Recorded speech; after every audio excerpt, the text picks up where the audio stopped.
আমি ভীষণ খুশি, ঠাকুরের অশেষ কৃপা আমার উপরে আছে, আশা করি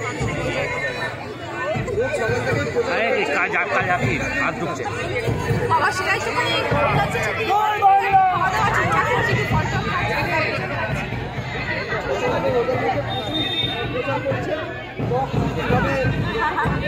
দু মাসের জন্য অত কমে হবে, 2 মাস পরে আবার সব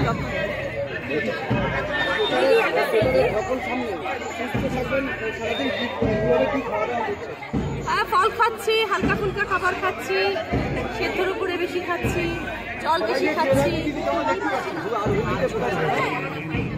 চুচুড়াতে খাচ্ছি। যা বলছে সেটাই তো হিট। আপনি দই খেলেন, ঘুগনি খেলেন, এবার কি শুরু হবে? এবারে মানুষের ভালোবাসা।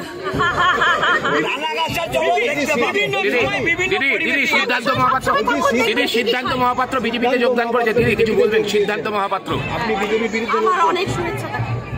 আপনি তো বিজেপির বিরুদ্ধে লড়ছেন এখানে। জয় বাংলা। আপনার কি মনে হয় সবাই জানে যে বিজেপির বিরুদ্ধে লড়াই করা সর্বাধিক প্রয়োজন?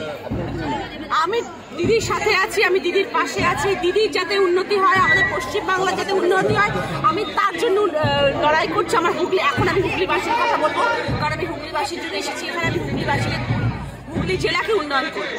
তারপরে বাকিরা কে কোথায় যাচ্ছে, কে কোথায় যোগদান করছে, কে কি বলে বেড়াচ্ছে, এত খাবার আর বলার আমার সময়ই নেই। একটাই চিন্তা যে হুগলি লোকসভা দেখা যাক, করবো, লড়বো, জিতবো রে।